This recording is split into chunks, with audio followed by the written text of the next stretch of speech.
ஓம் முருகா போற்றி போற்றி. என் அன்பு குழந்தையே, நீ என்மேல் வச்சிருக்கிற நம்பிக்கை வீண் போகாது தங்கமே.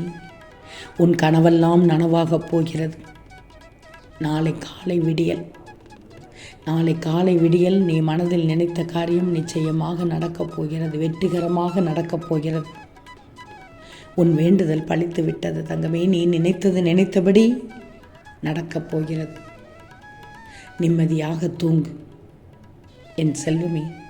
நீ எதையோ யோசித்தபடி இப்போது இருக்கிறாய், எனக்கு தெரியும்.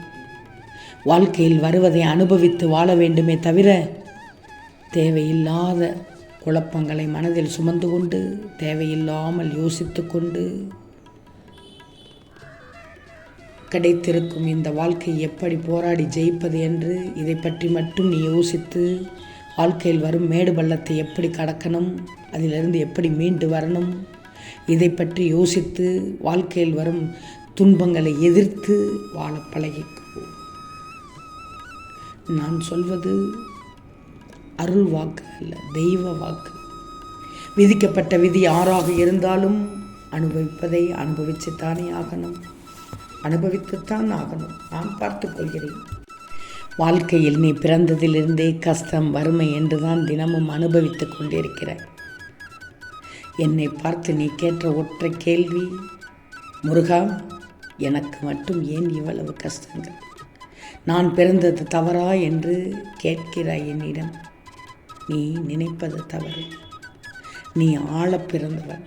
நீ நினைத்தது நிச்சயம் நடக்கும். அதை யாராலும் தடுக்க முடியாது.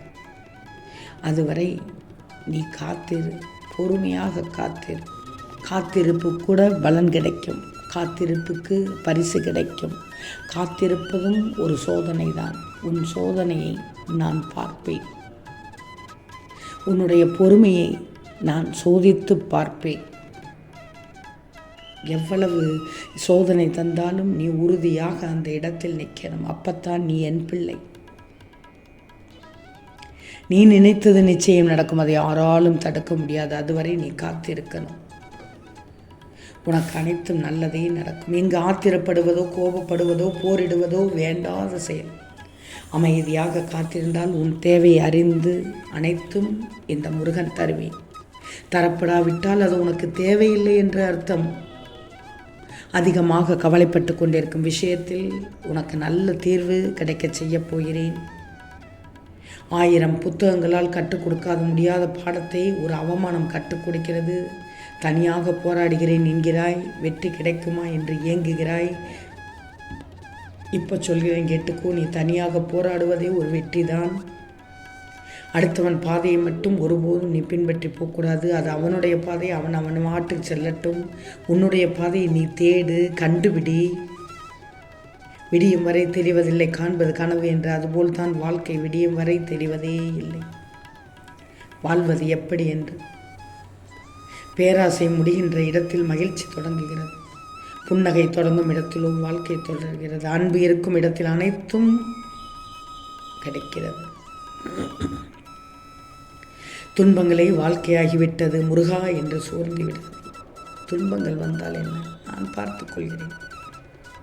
உன் கர்மாவை முறியெடுத்து நீ வெற்றி பெறும் நேரம் நெருங்கிவிட்டது. மகிழ்ச்சியோடு இரு. உனக்காக வாழ்கிறேன் என்று பிறர் சொல்வதை விட உன்னால் வாழ்கிறேன் என்று ஒருவரை சொல்லவை. அதுதான் என் பிள்ளையான உன் சிறப்பு. உனக்கு ஏதாவது உன்னை பற்றி விமர்சனம் வந்து கொண்டுதான் இருக்கும். அதை கண்டு கொள்ளாதே. நீ நல்லது செய்வதால் மட்டும்தான் உனக்கு விமர்சனம் வந்து கொண்டே இருக்கும். அப்படி விமர்சனம் செய்பவர்கள் அவர்கள் என்ன தப்பு செய்து கொண்டிருக்கிறார்கள் என்று அவர்களுக்கே தெரியாது. திரும்பவும் சொல்கிறேன், அப்படி விமர்சனம் செய்வர்கள் அவர்கள் என்ன தப்பு செய்து கொண்டிருக்கிறார்கள் என்று அவர்களுக்கே தெரியாது. மூடர்கள் அவர்கள். ஆம் தங்கமே, மூடர்கள் அவர்கள். சரி எது தவறு எது என்று தன் நிலையை புரிய வைப்பதை விட அவர்களிடமிருந்து சற்று விலகி வருவதுதான், சற்று கடந்து செல்வதுதான் சிறந்த வழி. எதை தேடினாலும் பொறுமையாக தேடு, பொறாமையாக மட்டும் தேடக்கூடாது. நீ முருகனின் பிள்ளை. உன் மனம் எப்படிப்பட்டது என்று எனக்கு தெரியும். இருந்தாலும் சொல்கிறேன், யாராவது உன் மனதை மாற்றி வைத்து விட்டால் கூட நீ மாறவே கூடாது. மாற்ற நினைப்பார்கள், என் பிள்ளையை சோதிப்பார்கள். அதையும் தாண்டி உன் வழிதான் நல்ல வழி, சிறந்த வழி என்று உன்னுடைய செய்கையிலேயே சரியாக இருக்கணும். உன்னுடைய குணத்திலேயே நின்று நிற்கணும். நீ வைக்கும் குறி யார் தடுத்தாலும் தப்பாது. நான் கைவிட்டு விட்டதாக கவலைப்படாதே. கடைசியில் துரோகிகளை காட்டிக் கொடுப்பதே கடவுள்தான் என்பதை மறந்து விடாதே. என் தங்கமே, மனச்சுமையை இறக்கி வைக்க கற்றுக்கோ.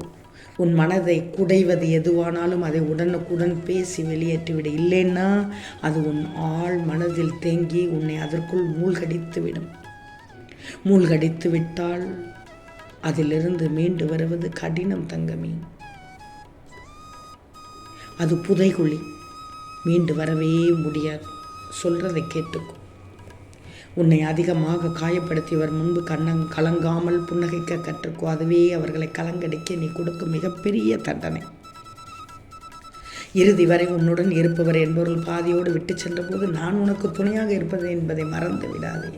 அவர்கள் போனால் அவர்கள் எந்த காரியம் பண்ணினால் என்ன, செய்துவிட்டு போகட்டுமே. மன உறுத்தல் இருக்கும்.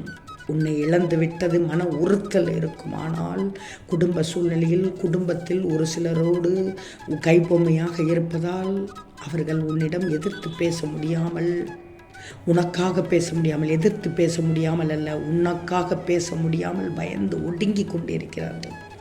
தைரியமாக இரு. இந்த முருகனை நம்பி, இந்த முருகனை விரும்பி, என்னையே நம்பி இருக்கும் என் பிள்ளைகளின் மீது எப்போதும் என் கவனமும் கண்காணிப்பும் இருந்து கொண்டே இருக்கும். நீ என் சோதனைகளை வென்று விட்டாய். அதனால் நீ கேட்ட வரத்தை தரப்போகிறேன். நாளைய விடியல் அருமையான விடியலாக இருக்கப் போகிறது. என் பிள்ளைக்கான விடியலாக உதயமாக போகிறது. இப்போது நிம்மதியாக தூங்கி எழு. நீ மனதில் நினைத்த காரியம் வெற்றிகரமாக நடக்கப் போகிறது. உன்னிடம் எந்தவித நோயையும் தீங்கையும் நெருங்க விடவே மாட்டேன். பின்னென்ன தங்கமே, நீ நலமோடு வளமோடு வாழ்ந்தால் நீ நினைத்தது நடந்து விடுமே. மனம் மட்டும் உடைந்து போகக்கூடாது. இப்போது இருக்கும் சூழ்நிலை பார்த்து உன்னை அற்பமாக நினைத்தவர்கள் மத்தியில் உன் முருகன் அற்புதமாக உயர்த்தப் போகிறேன். வாழ்க்கையில் உன் நிம்மதிக்காக அன்பை எக்காரணம் கொண்டும் பிச்சை மட்டும் எடுக்காதே. அக்கறையை கேட்டு பெறாதே. யாரிடமும் எதையும் எதிர்பார்க்காதே. உனக்கு நீயே ஆறுதலுக்கு ஒரு மனதைரியம் இருந்தால் எதையும் கடந்து போய் விடுவாய். அடுத்தவர் வழி அறிந்து வாழ்கின்றவன் யாரையும் காயப்படுத்தவே மாட்டார்கள். யாருடைய கண்ணீருக்கும் காரணமாக இருக்க மாட்டார்கள். எல்லாம் சில காலம்தான். எதிர்பார்ப்புகளை குறைச்சிக்கோ. அப்போது ஏமாற்றம் உனக்கு பெரிதாக தெரியாதே. நடப்பது அனைத்தும் ஏதோ ஒரு காரியத்தாக்காக மட்டும்தான் நடக்கிறது. உனக்கு நல்லது நடந்தாலும் ஒரு காரணம் இருக்கிறது, தீயது நடந்தாலும் ஒரு காரணம் இருக்கிறது. வாழ்க்கை நேர்மையாக உள்ளவனை அழ வைக்கிறது. நேரத்திற்கேற்ப மாற்றி பேசுபவர்களை வாழ வைக்கிறது. உண்மைதான், இல்லை என்று சொல்லவில்லை. உனக்கு நீ நல்லவர்களாக இருந்தால் போதும். மற்றவர்களுக்கு கெட்டவர்களாக இருந்தால் அது உன் குற்றமில்லை. வழி வந்தால் கொஞ்சம் பொறுத்துக்கோ. எல்லாருக்கும் ஒரு காலம் வரும். அப்போது உன்னை ஏளனம் செய்தவர்கள் தலை வணங்குவார்கள் அல்லது தலை குனிவார்கள். ஆம் தங்கமே, இனியும் உனக்கு எல்லாம் சாதகமாக நடக்கப் போகிறது. ஏன்னா உனக்கு நல்ல நேரம் தொடங்கிவிட்டது. மகிழ்ச்சியாக இருக்கப் போகிறாய். நாளைக்கிடை காலை விடியலில் நீ மனதில் நினைத்த காரியம் வெற்றிகரமாக நடக்கப் போகிறது. ஓம் முருகா போற்றி போற்றி.